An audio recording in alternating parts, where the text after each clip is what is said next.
Assalamualaikum warahmatullahi wabarakatuh. Apa khabar semua murid-murid?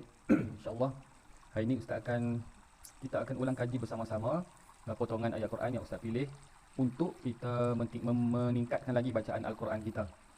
Dia Al-Quran ni bacaan dia tak sama dengan Iqra. Kita sebab kita baca Iqra ayat dia pendek-pendek. Abata, kataba, tapi di dalam Al-Quran dia menjadi gabungan antara ayat antara kalimah-kalimah menjadi satu ayat. Dan apabila kita membaca Al-Quran, kena ingat pertama sekali, Al-Quran setiap satu ayat itu merupakan satu bacaan yang kita kena habiskan dengan satu nafas. Kebiasaannya.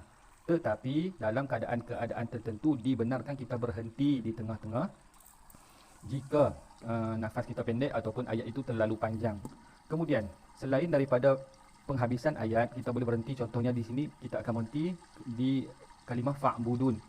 Okey. Dalam Al-Quran, selain pada tempat macam ni, kita juga boleh berhenti di tempat-tempat seperti yang ada tulis atasnya uh, ada tanda macam ni ya. Nampak tu ustaz tanda hijau, tengok di atas dia ada macam pola tu kan, pola. Okey, kemudian ada jim tu, tempat kita diharuskan berhenti ataupun lebih elok kita sambung. Jadi di situ juga merupakan tempat-tempat yang kita dibolehkan untuk berhenti. Baik.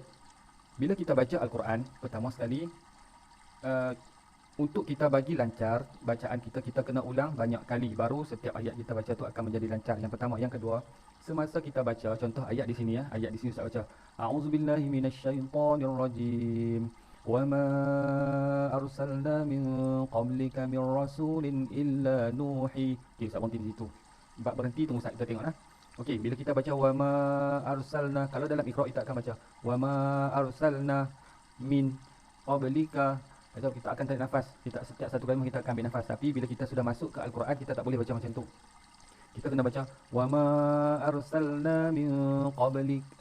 Okey, nampak? Bila kita baca, kita pastikan mata kita lebih cepat daripada mulut kita berjalan. Contoh kita nak baca wa ma, kita baru sebut wa ma, mata kita sudah sampai ke arsalna. Bila kita baca arsalna, mata kita sudah kepada min. Bila kita baca min, mata kita sudah kepada qablika. Itu yang pertama. Yang kedua, dalam bacaan, kita kadang-kadang kita perlukan persediaan. Kalau kita nampak ayat panjang macam ni, kita ambil nafas dulu. Kita ambil nafas. Contohnya, Ustaz ambil nafas dulu. وَمَا أَرْسَلْنَا مِن قَبْلِكَ مِن رَّسُولٍ إِلَّا نُوحِي إِلَيْهِ أَنَّهُ لَا إِلَهَ إِلَّا أَنَا فَاعْبُدُونِ. Nampak? Bila kita tarik nafas, bila kita ambil nafas, kita boleh pergi jauh. Kalau kita tak ambil nafas dulu, kita mungkin akan boleh setengah. Tapi tak ada masalah setengah. Boleh berhenti. Yang penting, hendaklah kita berhenti pada kalimah yang bersesuaian dengan makna. Mungkin kita tak tahu makna, tapi itu benda tu kita kena pertingkatkanlah kemahiran tu. Okey. Contoh kamu nak berhenti di tengah-tengah ayat yang ayat 25 ni. Wa ma arsalna min qablika min rasulin illa nuhi. Okey, berhenti di mana? Kita berhenti dekat nuhi, kan? Okey. Bila kita berhenti dekat nuhi, Ustaz tanda tu besar sangat, Ustaz kecilkan lah.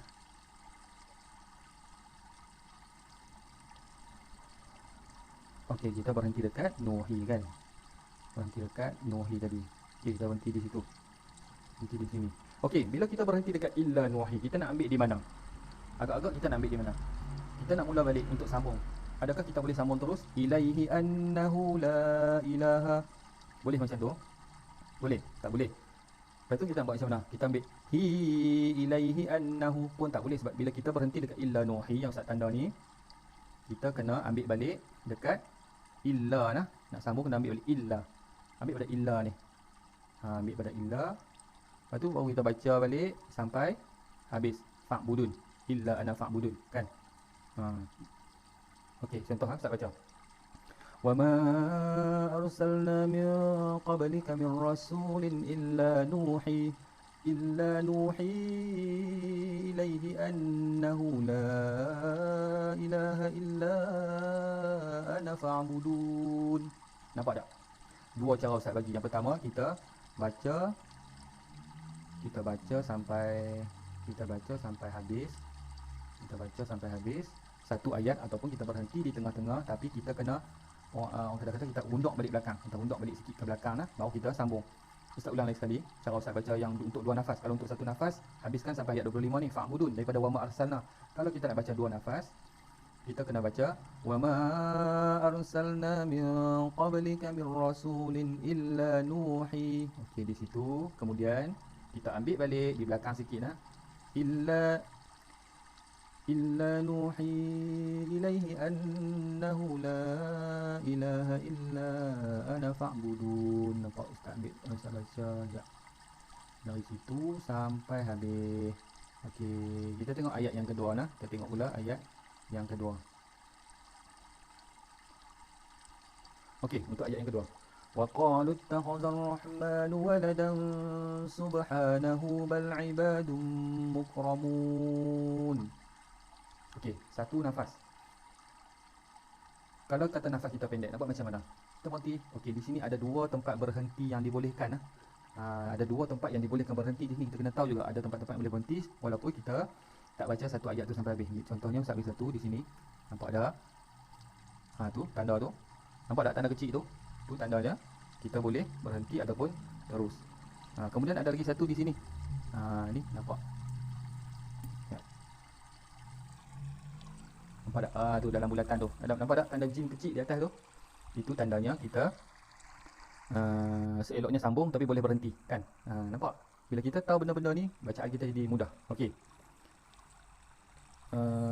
Okey, nampak tak? Ada dua tempat berhenti di situ, termasuk yang asal dekat sini. Jadi tiga tempat dibolehkan berhenti. Tiga tempat boleh berhenti. Ni last lah. Ni penutup ayat. Memang kita boleh berhenti lah. Di mana-mana ayat pun jumpa macam ni, berhenti lah. Okey, faham? Okey. Kemudian Ustaz bagi basic bacaan untuk panjang dan pendek nah. Pertama sekali Ustaz tak beritahu lagi mat jaiz ke, mat wajib mutasil ke, mat arid li sukun ke, mat iwad ke apa-apa, sebab benda tu dia agak rumit untuk bagi kita yang permulaan. Jadi macam mana kita nak kenal tempat-tempat bacaan panjang? Okey, untuk bacaan panjang pertama sekali huruf, kena ingat huruf alif, waw dan ya. Ni adalah huruf mat asli.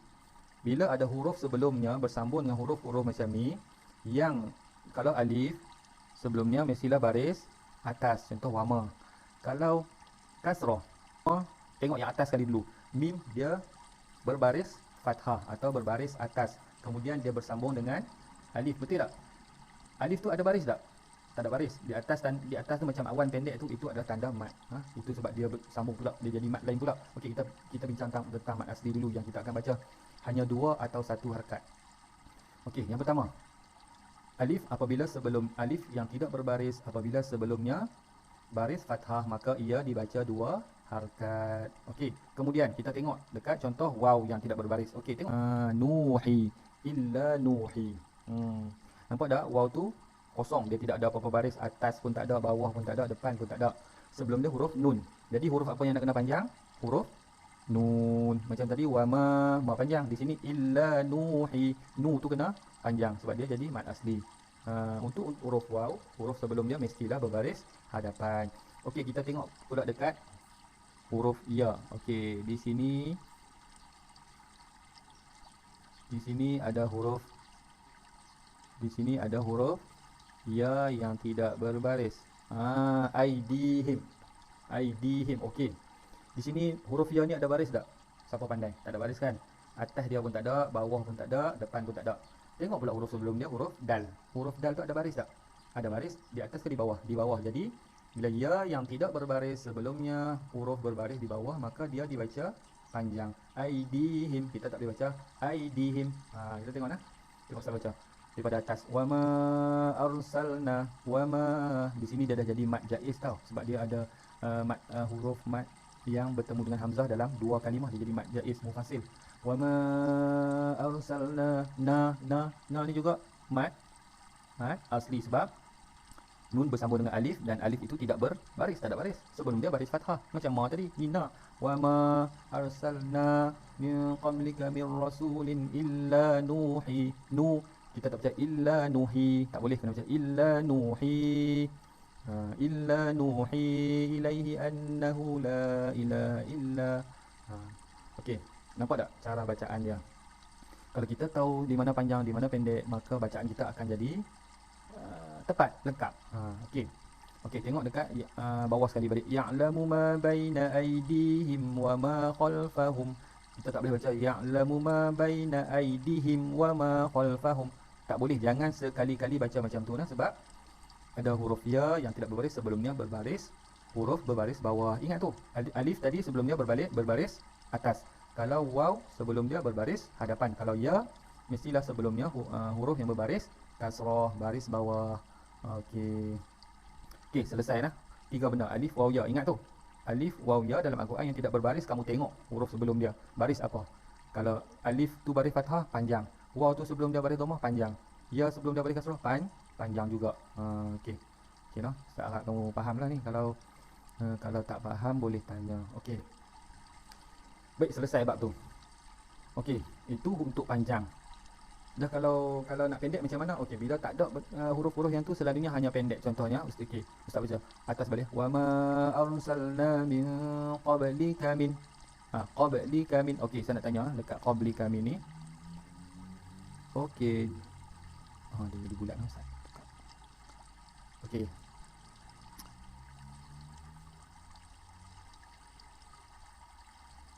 Okey, di antara perkataan qablika dengan min tu ada apa-apa huruf antara alif, waw dan ya tak? Ada tak?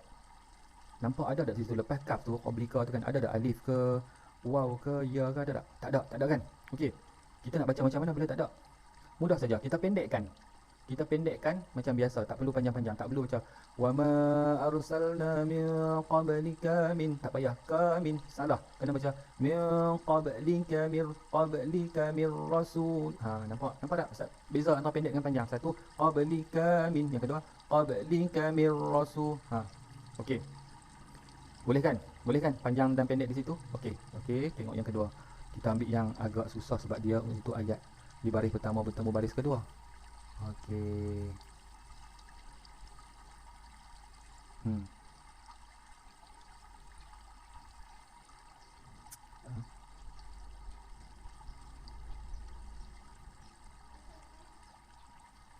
Okey, annahu la ilaha illa. Antara la ilaha ke illa yang bawah ni, di baris kasrah tu terlindung dengan garis yang Ustaz buat. Di situ ujungnya huruf ha, kemudian akan bersambung di bawah ni huruf hamzah. Antara ha kepada hamzah ni ada tak salah huruf alif di tengah-tengahnya? Ada tak huruf waw? Tak ada. Ada tak huruf ya? Tak ada. Jadi pendekkan. Jangan baca macam ni. Annahu la ilaha illa. Jangan baca macam tu. Salah nah. Kena baca annahu la ilaha illa. Daripada ha ni kamu masuk terus ke illa yang di bawah. Annahu la ilaha illa ana fa'budun. Boleh kan? Nampak sebab apa Ustaz pendek? Sebab tak ada tiga huruf tadi. Tak ada. Tengah-tengah dia tak ada. Jadi pendekkan. Okey. Okey, satu lagi di sini. Di sini dekat ana ni. Dekat ana, tengok dekat ana tu. Ana tu kita nak baca pendek ke panjang? Ana tu kita nak baca pendek ke panjang? Agak-agak. Ana ni. Ini kita dah belajar bila ada tanda bulat kecil atas alif tu dianggap tiada. Bila tiada, na tu pendek ke panjang? Kalau tadi Ustaz kata bila ada alif, waw atau ya, sebelum dia baris fathah untuk alif dia kena baca panjang. Di sini tak perlu baca panjang. Kita baca pendek sebab dia ada bagi tanda pula atas alif tu kosong bulat. Maksudnya tidak dibaca huruf tu. Jadi kita baca macam biasa. Nun ke fa tu kita cepatkan. Kita pendekkan, bukan cepat. Dia akan jadi macam ni. Illa ana fa'budun. Dia tak jadi illa ana fa'budun. Kan? Nampak? Okey. Jadi saya untuk hari ni itu dulu yang kita ulang kaji. Mudah-mudahan apa yang Ustaz bagi, kaedah yang Ustaz bagi tadi ni, kamu nampak dan kamu faham dan kamu boleh aplikasikan dalam bacaan kamu lah. Okey. Jom kita baca sama-sama sampai ayat ke-29. A'udzubillahi minasyaitonirrajim. Wa ma arsalna min qablika min rasulin illa nuhi ilaihi annahu la ilaha illa ana fa'budun. وقالوا اتخذ الرحمن ولدا سبحانه بل عباد مكرمون لا يسبقونه بالقول وهم بأمره يعملون يعلم ما بين أيديهم وما خلفهم ولا يشفعون إلا لمن ارتضى وهم من خشيته مشفقون ومن يقل منهم إني إله من دونه فذلك فذلك نجزيه جهنم كذلك نجزي الظالمين. صدق الله العظيم.